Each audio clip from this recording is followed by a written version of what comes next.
जिसके पास न विद्या है, न कोई गुण है, न धन है और न कोई सहारा देने वाला है, वो जिसकी तरफ देखता है सब ठोकर मार देते हैं। हर जगह धक्का, कोई सहारा देने वाला नहीं, उसके पास कुछ नहीं। कोई अगर उसकी तरफ से निकलना चाहो तो हटकर दूर खड़ा हो जाएगा, कहीं कुछ मांग न ले, कहीं कुछ कह न दे। ऐसा बहुत ध्यान से सुनोगे तो आनंद आ जाएगा। अब तुम्हारा सुधार होना प्रभु की जिम्मेवारी है, तुम्हारा अब कर्तव्य नहीं रह गया अपना सुधार करना। तभी तो आश्चर्य होता है कि कल तक तो ये ऐसा, आज ये ऐसा कैसे हो सकता है, कल हमने देखा ऐसा और आज ये कैसे ऐसा।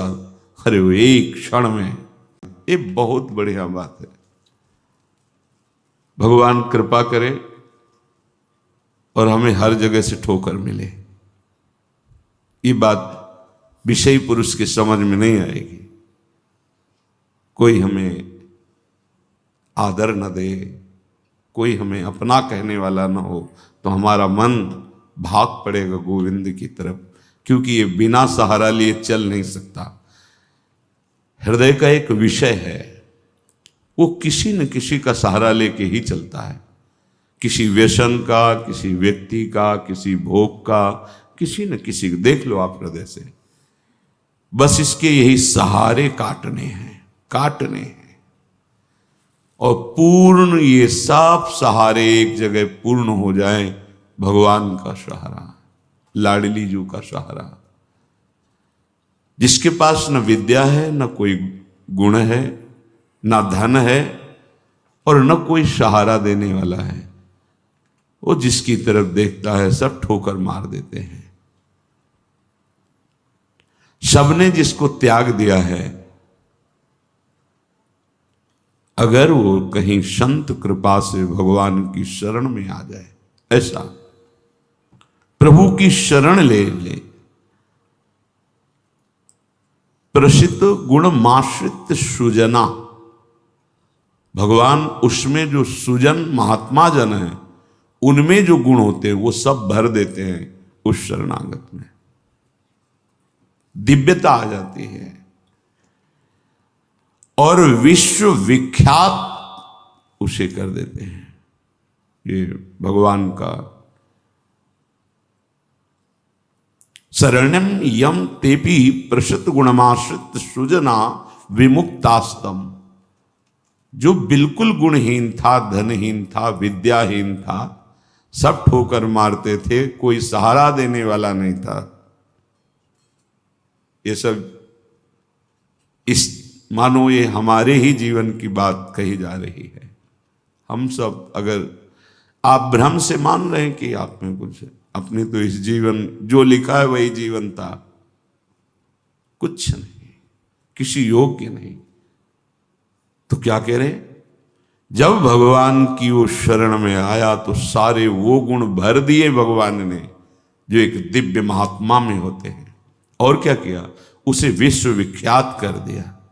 और क्या किया, बोले विमुक्ताश्रम, जो जीवन मुक्त महापुरुषों की स्थिति, वो स्थिति प्रदान कर दी, किसी अन्य साधन से नहीं, एकमात्र शरणागति से। ऐसे हैं हमारे भगवान श्री कृष्ण।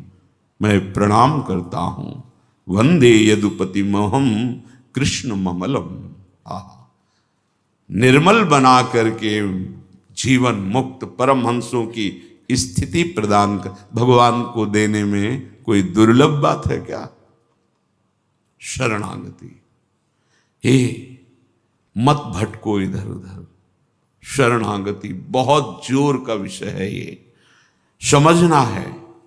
भगवान कहते हैं क्या करना है, क्या नहीं करना है, अब तुम्हारे ऊपर ये भार नहीं रहा। बहुत ध्यान से सुनोगे तो आनंद आ जाएगा। तुम्हें ये बात कोई समझाएगा भी तो नहीं समझ में आएगी कि अब तुम्हारा कल्याण नहीं होने वाला। अरे ऐसा ऐसा करे तब जीवन मुक्त होता है। आपको विश्वास नहीं मानना, यहां बात सुनो और उसको बैठा लो। क्या करना है क्या नहीं करना है ये तुम्हारी जिम्मेवारी खत्म। अब वो क्या कराना है, कहां पहुंचाना है, ये जिम्मेवारी प्रभु की हो गई, क्योंकि आप शरणागत हैं। बिल्कुल बैठा लेना हृदय में, कभी डरना नहीं, कभी संशय मत करना। बहुत सुंदर मनन की हुई बात कह रहे हैं। स्वयं भगवान की शरणागत हो जाना संपूर्ण साधनों का फल है, सार है। बस शरणागति को समझना, आगे पूरे विवरण में आएगा, विस्तृत रूप से है कि क्या शरणागति का स्वरूप है। शरणागत हो जाना प्रभु के संपूर्ण साधनों का फल है, सार है। जैसे भक्ति के 9 विशेष स्वरूप हैं, श्रवणम, कीर्तनम, स्मरणम, विष्णुपाद सेवनम, अर्चनम, वंदनम, दास्यम, सख्य। पर ये जो 9वां है ये अष्ट भक्ति का फल है, आत्मसमर्पण, आत्मनिवेदनम, आत्मसमर्पण। अपने आप को प्रभु के हवाले कर देना, अंदर से, हृदय से। आप देखो ये ऐसा वो परिस्थिति पैदा कर देते हैं या ऐसा ज्ञान दे देते हैं, दोनों बातें उन। पूर्ण समर्पण तभी होता है जब अशरण हो जाता है, हर जगह धक्का, कोई सहारा देने वाला नहीं, उसके पास कुछ नहीं, कोई अगर उसकी तरफ से